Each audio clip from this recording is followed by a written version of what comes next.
बिस्मिल्लाहिर्रहमानिर्रहीम। अस्सलाम वालेकुम।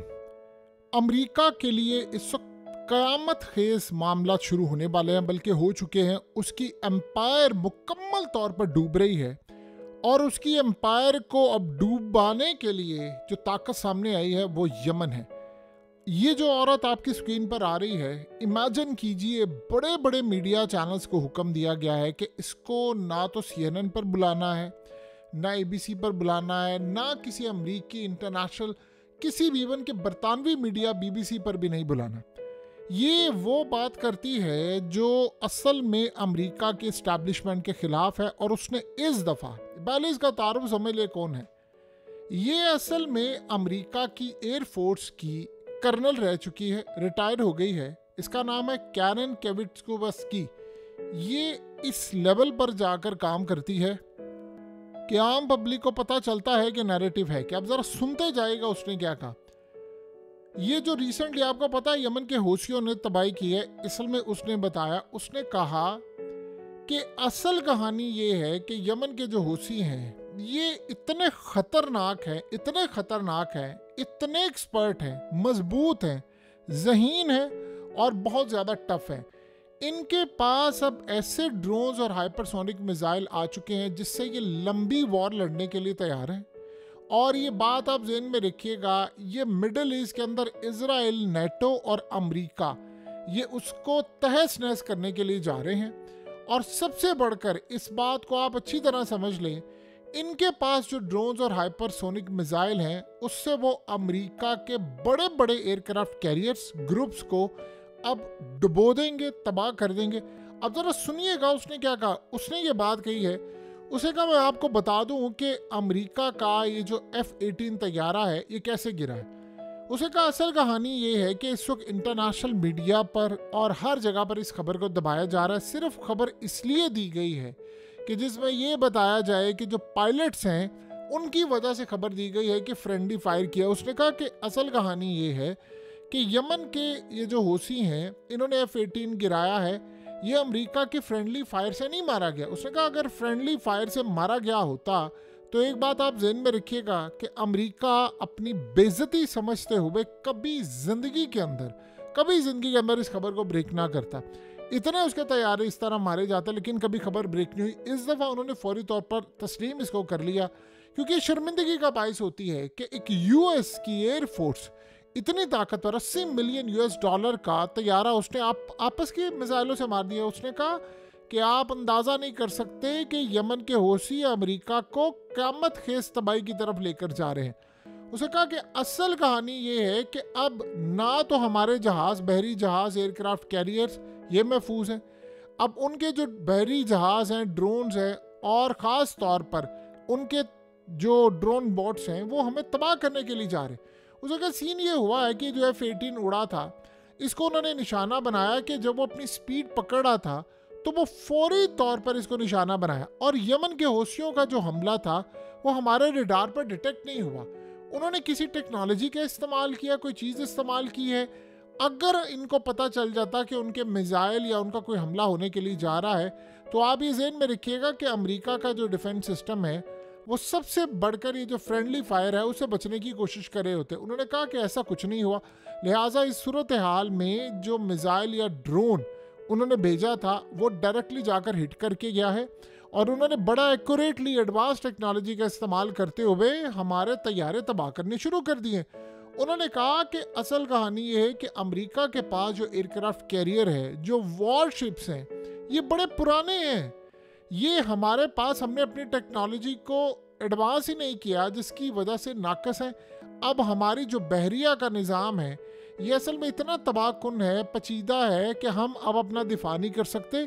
अब हमें यमन के हौसी चुन चुन कर मारेंगे और इतना मारेंगे कि अब हमारे पास ये जो मॉडल्स हैं, ये जो एयरक्राफ्ट कैरियर्स हैं और ये जो चीज़ें हैं, हम मिडल ईस्ट के अंदर किसी को बचा नहीं सकते और अमेरिका अपने आप को भी नहीं बचा सकते। उसे कहा 15 महीनों में हमने देखा है कि उनके पास ऐसी टेक्नोलॉजी है, वो अमेरिका के एयरक्राफ्ट कैरियर को मारते हैं, वॉरशिप को मारते हैं, हमें भगा देते हैं। अब अमेरिका की एयरफोर्स यमन का मुकाबला करने के लिए तैयार नहीं है। और सबसे बढ़कर मैं बड़ा क्लियरली बता देना चाहती हूँ कि अमेरिका के पास कोई ऑप्शन नहीं है। वो यमन के हौसियों के साथ बैठकर सुलह कर ले, उनसे मामला तय कर ले, वरना वो हमारी ईंट से ईंट बजाने के लिए जा रहे हैं। अब हमारे पास इस लेवल की कोई सलाहियत नहीं है कि हम अपने आप को बचा सकें। आप इमेजिन करें, जिंदगी में आपने या हमने कभी सोचा, सुना भी था कभी जिंदगी में कि ये टाइम आ जाएगा कि अमेरिकी एयरफोर्स की एक रिटायर्ड ऑफिसर, कर्नल रैंक की, वो उठेगी और दुनिया को कहेगी कि अमेरिका हौसियों से माफ़ी मांग ले या डील कर ले। देखिए, जो मर्जी हो जाए, कभी भी अमेरिकी एयरफोर्स के अंदर या कोई भी ये ऐसी बात नहीं की जाती जब तक वो खतरात को ना देख ले। आप इमेजिन कीजिए कि मीडिया के ऊपर बड़ी खबर ही नहीं है। खबर क्या है कि अमेरिका का तैयारा मारा गया है अपनी फ्रेंडली फायर की वजह से, ये खबर है।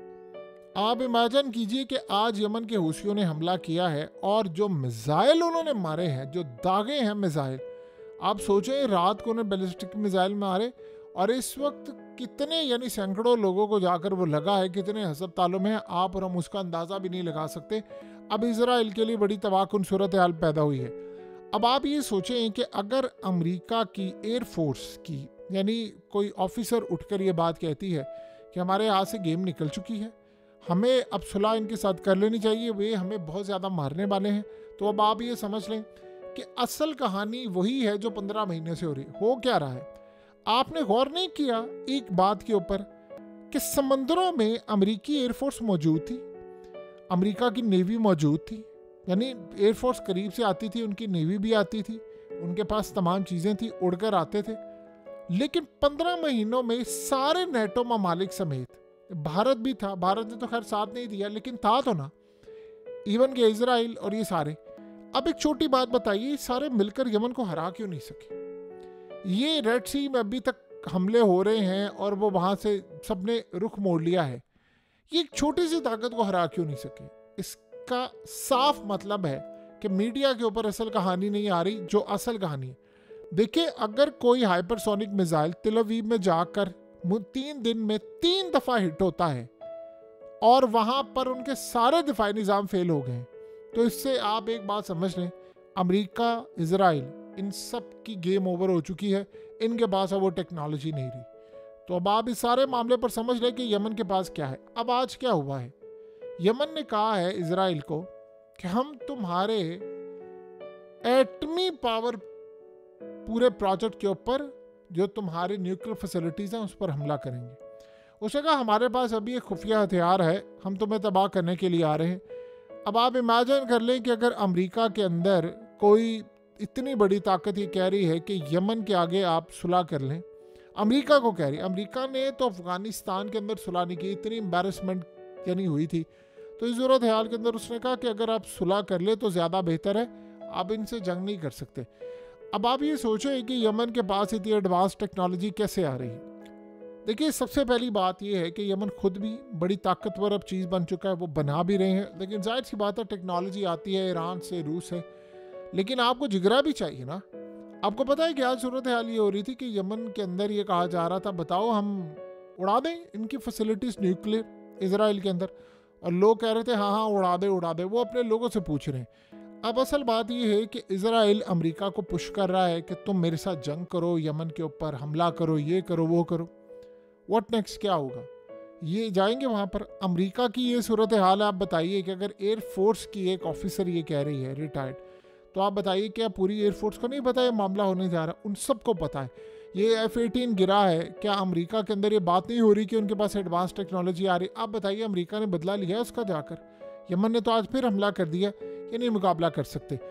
देखिए, असल कहानी ये है, आप अब 2 मिनट के लिए सोचिए, क्या ऐसी सूरत हाल थी कि इजराइल ने 24 घंटे के अंदर शाम की सारी एयरफोर्स, नेवल फोर्स, उनके सारे जहाज, बहरी बेड़े, उनके मुकम्मल तौर पर डिपोस, रनवेज, हर चीज़ तबाह कर दी। क्यों उसने तबाह की? अगर एयरफोर्स के यानी मामला तो आपके वीक हो तो आप इजराइल का मुकाबला नहीं कर सकते। इजराइल की जो एयरफोर्स है, दुनिया में अमेरिका और इसराइल कैसे हमले करते हैं? एयरफोर्स की वजह से।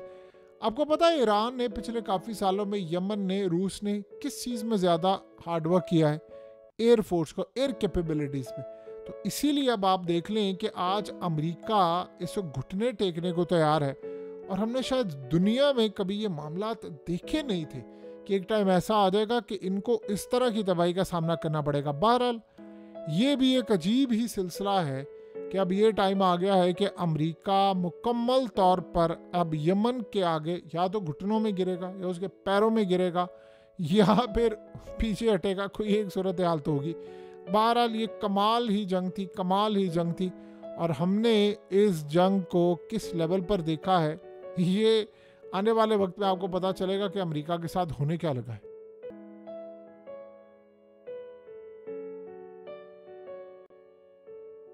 हकीकत टीवी को सब्सक्राइब करना मत भूलें, वीडियो को लाइक करें, शेयर करें और कमेंट सेक्शन में अपनी राय का इजहार ज़रूर करें।